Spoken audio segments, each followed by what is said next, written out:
if you're trying to build your dream practice and you don't confront your modern day fear, if your client's trying to create health and wellness in their life and they allow fear to keep them stuck, that's exactly where they're gonna stay. They're gonna stay exactly where they are. It starts to feel regret, you start to feel shame, you start to feel not enoughness. It doesn't feel good. What's up, nurses and nurse coaches? Welcome back to the Nurse Coach Collective podcast. Heather and Peter here. Woo! Welcome. Today we are discussing overcoming fear. Fear is one of the most persistent obstacles within the context of nurse coaching. It is an ever-present reality that your clients are going to be facing any time that they are creating change in their life, whether it's change for the better. That's usually what we're trying to create, change for the better. There's always going to be an element of fear that comes up. And the same is true in your own practice. Whatever you're building in your own practice, whether you're changing positions, getting a new job, building your dream practice as a nurse coach, fear is going to be an ever-present reality for you. And so we want to briefly touch on overcoming fear, some tips, strategies for you so that you and your clients can both be successful. We have a motto in our life and in our nurse coaching practice that we teach all of our nurse coaches, which is a different understanding of what it means to be fearless, right? This concept, this idea of fearlessness, because often we think of it literally and we think, okay, if I'm fearless, that means I'm not afraid. I don't have fear, I am fearless.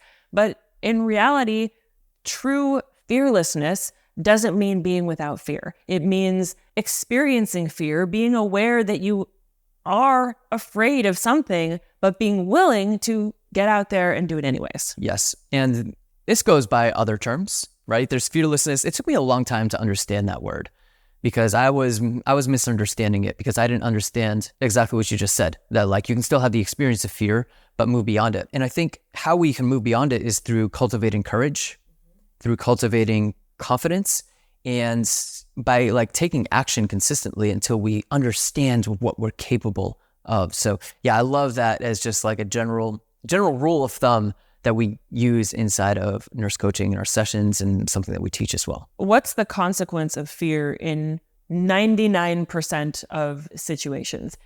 The consequence of someone experiencing fear is that they turn around, they run the other way, and they move away from it. You experiencing fear, it's perceived as negative, so then you try to distance yourself and turn your back on it, right? And you probably don't take action. And you probably don't I would take say action. like in 99% of cases, the consequence of, and I think here we should define fear being modern day fear.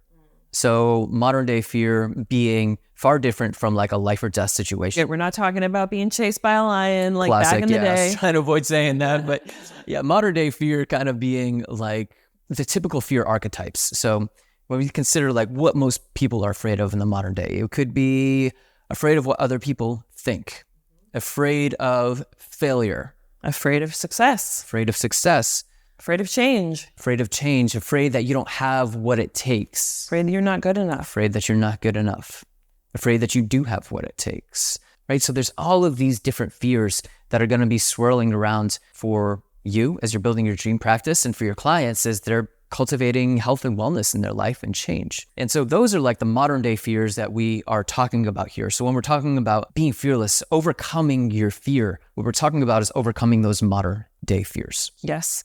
And so as you were saying, we don't take action when we experience fear, or if we do, the action that we take is to try to no longer experience the fear, right? So if I'm afraid of public speaking, what do I do in order to not feel fear of public speaking? Completely avoid it. I don't public speak. I just make that agreement with myself and I say, okay, I'm too afraid, I'm not going to do that. And I think the big question, and the one that we ask each other and we ask ourselves all the time, and we challenge our clients to ask themselves is, well, what happens if you do the opposite, right? What happens if you know what you're afraid of and you actually take a closer look at that and subject that fear to some inquiry, and then you take action to move you closer to it rather than turning your back on it and to move further away. Yeah. And so within the context of a nurse coaching conversation, what I think is really, really powerful about nurse coaching, one of the elements that's really powerful anyways, is that it creates a safe environment to play and to practice. And inquiry is our intervention. That's the words that we use. Inquiry is our intervention. What that means is like, so we can ask questions to help our clients to reframe their fears or to talk through worst case scenarios, what that actually looks like if they confront some of their modern day fears. Because if they don't, if you're trying to build your dream practice and you don't confront your modern day fear, if your client's trying to create health and wellness in their life and they allow fear to keep them stuck, that's exactly where they're going to stay. They're going to stay exactly where they are. And it doesn't feel good. It's like the worst feeling. It starts to feel regret, you start to feel shame, you start to feel not enoughness. All of your confidence starts to go away. You build more and more and more stress because you are procrastinating or putting off facing your fear, right? Yeah. Doing that thing. So much stress is created by not taking action, right?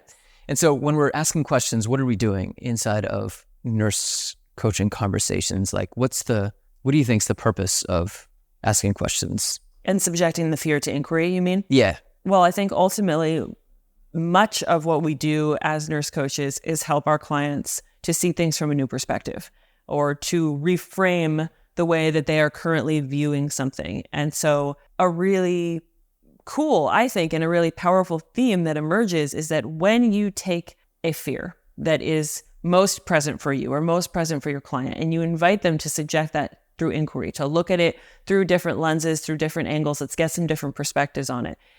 You can often use some form of this type of inquiry and ask, if you are afraid of this thing, public speaking, for example, it's a common one, what is on the other side of that fear? What's the thing that you really, really want, that you deeply desire, that's on the other side of that fear? This is an awesome tool.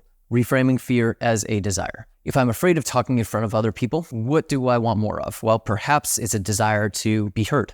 Maybe it's a desire to find my voice. Maybe it's a desire to be a leader, feel more connected to others, confident. or to feel more confidence, right? So I haven't found an instance where this isn't true, where on the other side of a fear is a desire for something. Sure. I just spoke with a nurse coach several weeks ago. Well, actually, I guess it was several months ago. At this point, I'm in a bit of a Time warp. Postpartum time warp. But yes, talked to this nurse coach who was talking about all of her fears around starting her own business. When we started to subject this to that inquiry, I said, well, what's on the other side of that, right? If we take fear off the table, what's on the other side of the fear? What's the thing that you most deeply desire? And look at it from that angle. And she said, clearly, without batting an eye, what I want more than anything is to have a successful nurse coaching practice where I experience fulfillment, where I have freedom of my time, and where I love the work that I do and the impact that I get to make. Boom.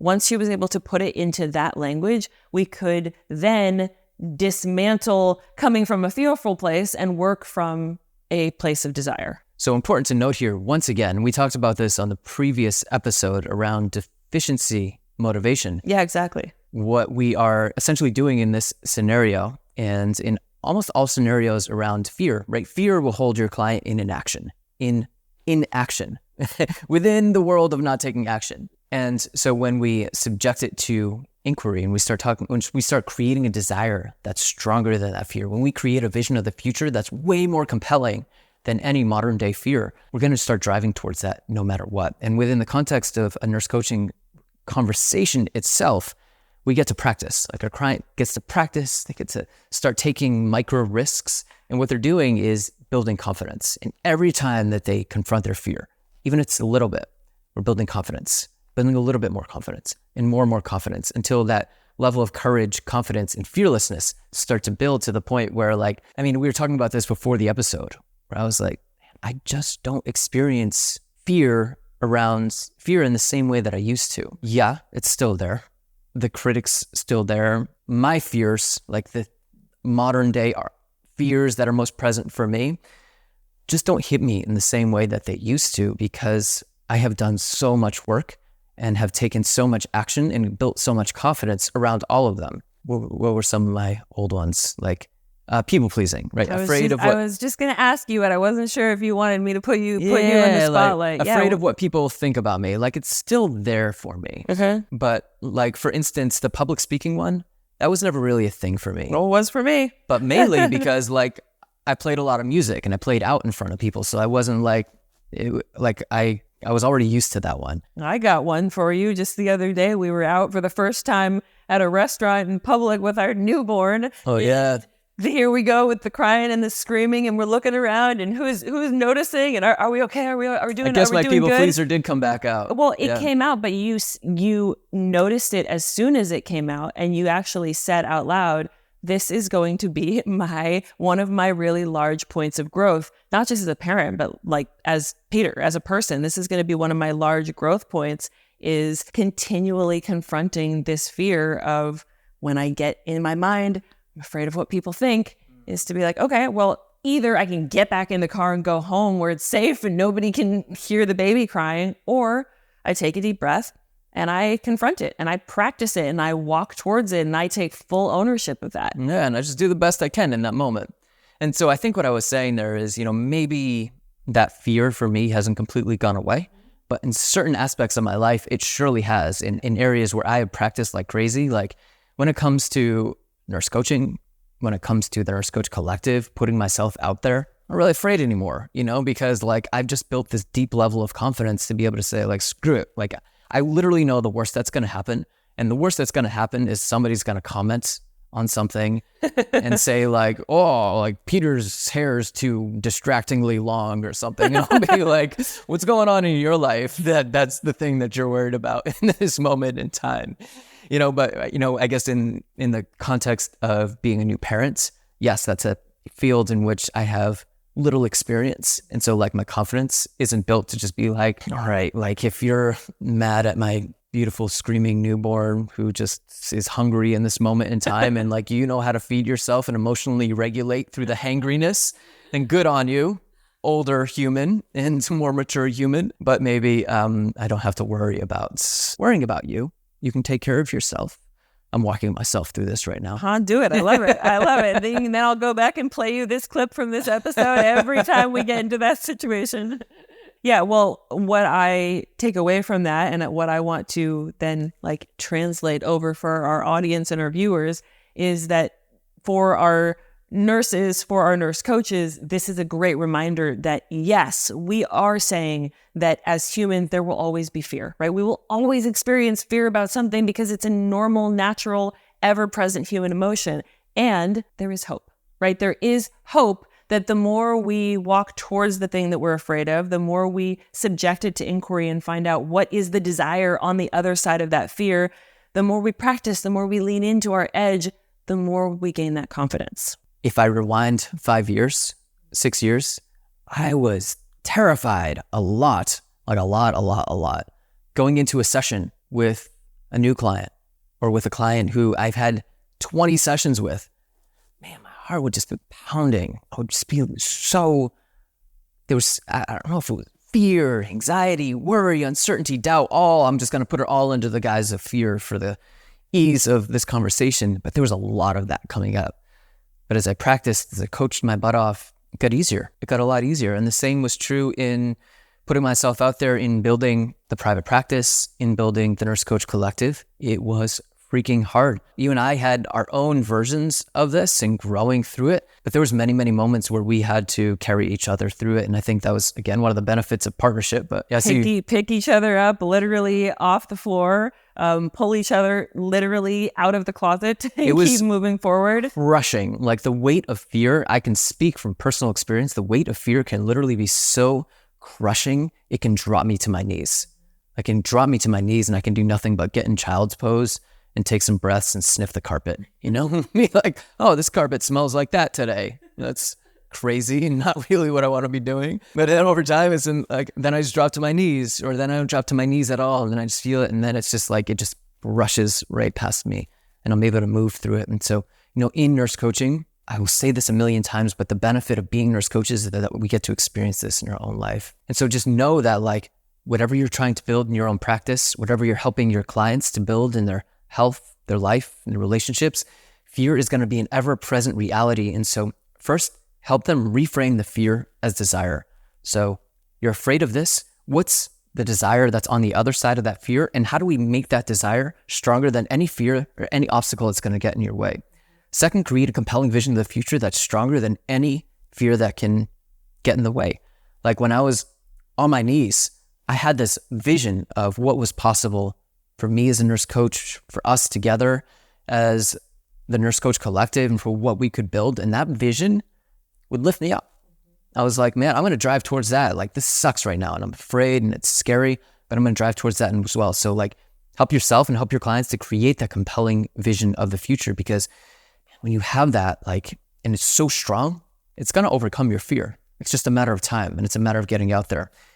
And I think really the final super useful tool is action, right? Taking small, super tiny actions. Yeah, because it is first about awareness, right? We always say that in nurse coaching. It starts with awareness. You have to have these conversations, right? We can either ignore the fear or run from the fear, or we can communicate with it in a whole new way, subject it to inquiry, and cultivate that awareness, right? That awareness comes inside of like the nurse coaching sessions very often, right? You know, yeah, I mean, in the context of nurse coaching, right? If you have the tools to do that yourself and to coach yourself through that, then wonderful, good on you. And I think now you and I are fortunate that we have each other to do that, and we can also do that in ourselves. We see our nurse coaches able to do that for themselves.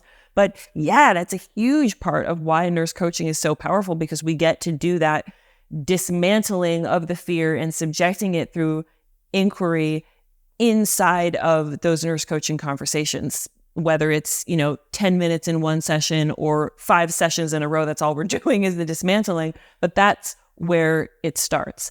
And then what do you do with that awareness? Because awareness is step 1, right? Step 2 is then being willing to take action on it. Maybe it's big, massive action, committing to, getting on stage and speaking in front of 100 people the very next day. Or maybe it's something really, really small and going to join Toastmasters. Join Toastmasters, or having your dog sit across the room and be your audience while you practice speaking out loud simply to that safe space. I mean, there's so many ways to take action, but we start somewhere and then we begin that spiral of growth. And the final, most important step is to celebrate each and every tiny action. Don't celebrate the result of the action, because we don't have full control over the result of the action, whether it's a success or not so much, but we do have control over celebrating the action. And so when you go out there and you take action in spite of your fear, celebrate yourself for that. Celebrate your clients when they do that, because